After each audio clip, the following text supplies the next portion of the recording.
efanda na mitema oyozali nzambe kata bato kata oza koyemba enanga pekobika bonjour bandeko na ngai lisolo ya Congo nalobaka bongo bosolo nde esikolaka lelo toyambi ser na biso Ange oyo nzambe azwi atie pembeni kaka mpona ayembelaka ye tokoluka toyeba azali nani ayembaka lolenge nini lelo tokoyemba na koyemba tokozwa ngonga molai te tokozala bongo na ntango ya mokuse ntango wana nde akolakisa biso lolenge nini ye ayembaka bolike bopartage bandeko oyo bakolanda ser na biso Ange oyo azali na tala na ye.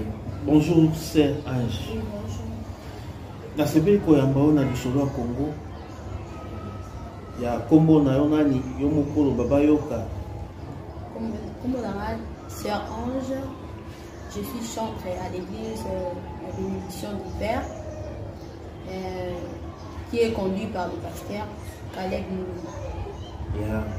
Mais lelo toyambi yo toyoka mongongo na yo nakolanda mongongo na yo nde ekolandisama mpe bandeko na biso ya poto bamona yo basoutenir œuvre na yo parce que yango nde ya ntina yango nde likabo nzambe apesa yo ezali kaka koyemba ezali bongo. C'est ça. Ok. Eloko nini oyebi koyemba salela biso mwa acapella et tokokende mpe na mituna mingi. Je vais faire un extrait de la chanson de la sœur Nadège.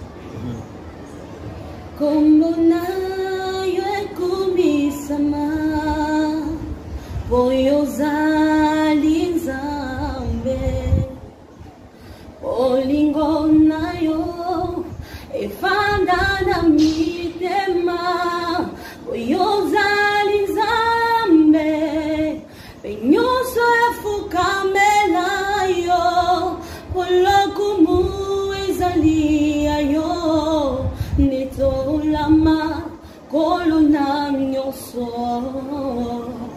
togumbameli yo Yesu.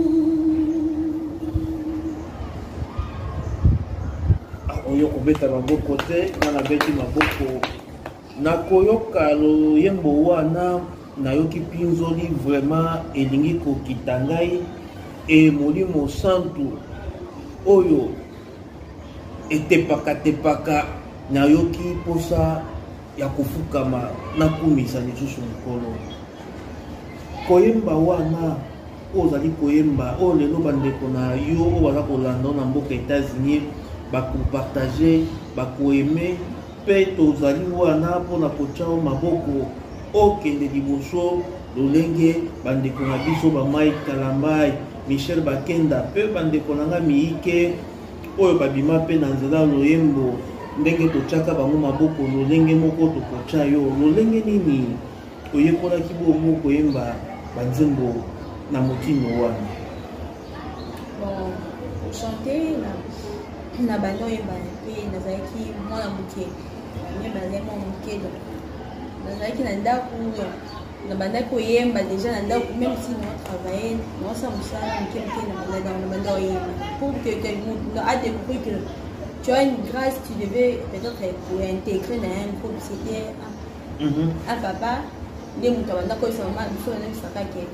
fille commencera à chanter l'église, mais moi-même je ne savais pas comment je vais chanter l'église parce que les accueils le monde est chaud, n'est pas là.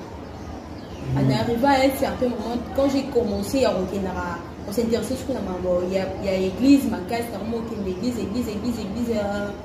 Quand on a commencé à deuxième série. Nakenda l'église na roma siko ko kaposa kende ba koyemba liboso ngapi na roma koyemba un certain dimanche ba ko lake ba nyonso ba sa posa ya ko kota na groupe ya adoration ba ko koya ba ko moyemba na biso et ce qui a fait que ndé na bandaki na ko kota siko na groupe d'adoration là à l'église APP ce qui est à APP c'est-à-dire église intercommunautaire Prince de Paix. Oh, mususu eza na Kitambo, mais mususu eza na Mongafula, Kimwenza. Na boyo ça est là-bas, nous comme publicité. Na Kimwenza. Dès la bande koyemba, j'ai commencé là-bas. Si n'a évolué à un certain moment, il s'est fait que tu aies voyagé dans la province. Là-bas aussi, j'ai continué à chanter. C'est le premier comme je j'ai découvert que j'avais une face à moi et je devais me concentrer à ça. Jusqu'au jour. Lelo, beaucoup de pénali sur le Congo, oyo, a vu bongo mokano, ya koloba, kotindika yo, pona koyembela nzambe na nzela bitando. Et eloko nini lisusu obombeli biso oyo kanisi kosala awa tolobi ndambo oyembi par rapport ya nzembo oluka mosusu na toyoka yo toyoka yo toyoki ser na biso wana toyoki toyoka mpe bainterprétation mosusu e tokoyoka yo moko mpo ozali na nzembo oyo sosala. J'ai une chanson. Koyemba ngo kosisa te oyebi na nzela bitando bayibaka bongo baloyembo bato yemba kaka moke toyoka yo mpe onzambe na yo eza ya suka te o yokosaka pete yawe bilaka na yo pesa bato yolobaki tokodefa te kata bato bakoya koyiba oyebi bato na nzela bitando bayibaka bongo baloyembo bato bongo ozali lisusu na nzembo mosusu te ya moto okoki koyemba toyoka yo neti Michel Bakenda neti bongo ndeko na biso Mike to mpe Marie Misamo to mpe ndeko na biso Patrice Ngoyi Mosoko na bandeko mosusu oyebi nalingaka mpe tulukusani liboso na yo na maloba ya motuya bola bosaleli biso yetindi toyemba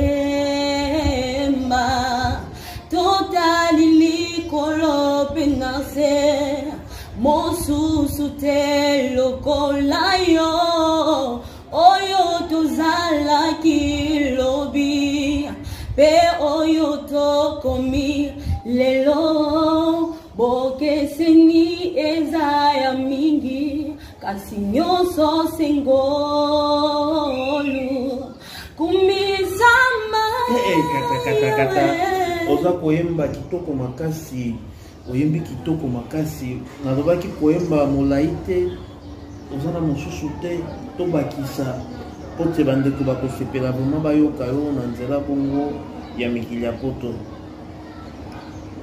yawe azali pole enanga mpe kobika nanga ngai nakobanga anani lisusu awa ose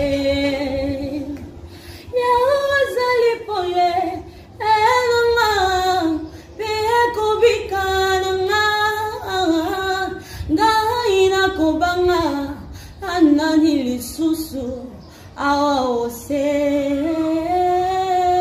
kitoko oyembi en tout cas ozali koyemba kitoko makasi vraiment oyo lisolo ya Congo tozali wana mpona mpe ya kotya yo maboko bana poto ntango bakotala bilili oyo bakoka mpe kotya ye maboko bongo ser na biso na kosepela opesa nimero na yo po te bayeba ndenge bakorejoindre yo soki oza na liloba oloba mpe na kotala kamera na biso. Premièrement, on a salué tout le monde dans le Seigneur. Amen. Bon, j'aimerais que vous aimez vidéo Oyo. Et l'autre ça là, et des abonnés, on a des talents et pour que et développer ou bien que va bailler bayo, c'est par la vidéo mais que ça là pour et permettre que la nombre ya ba vie zo matape ba tozo yeba. Donc c'est là que na peuple de Dieu. Bon, mais quand peu qu'on aime vidéo et puis botala talango pe partager et vous avez dans le pour mon ami. Mon numéro c'est 082 96 89 608. Le bango du bandera 082 96 89 608. C'est mon numéro WhatsApp. Plus 240. Ah, ok. Et sur Facebook, j'écris Ange Mosombo Nelly. Ange Mosombo Nelly wana bokomona ye moko bokoki kosulula na ye bokoki pe ko proposer makanisi na bino. Mais soutien de yango nde ezali important pour na progresser na talent na ye ezali bongo. Nalobaki na koba bosolo bongo bosolo e kosikola bato koyoka Sœur Nelly bandeko na bandako na bango bongo bapambwami bakumisi lisusu nkolo. Pona lelo to suki wana ndeko Nelly sokoza na bato mibale to misato ya kopesa mbote otali bitando pesi bango bongo bambote na. Je salue premièrement mon pasteur Caleb Moulimba et ma maman Jenny, là où elle est. Na pesi mbote bandeko na ngai Enoch, mon cousin Nathan, na pesi bango nyonso bambote. Bongo nga na pesa mbote te nga nazali koba te na pesi mbote na mama bana na nga bongo Niclet Tungu nga nazali bongo na République démocratique du Congo awa nde pesi nga na ulama na pesi mbote na Anatole na pesi mbote na bandeko na nga nyonso oyo basungaka bana na Nzambe bazali na mboka États-Unis bazali bongo na mboka France bazali bongo na mboka Asia. Pona lelo na suki wana bo partager bo aimer. Pona lelo to suki wana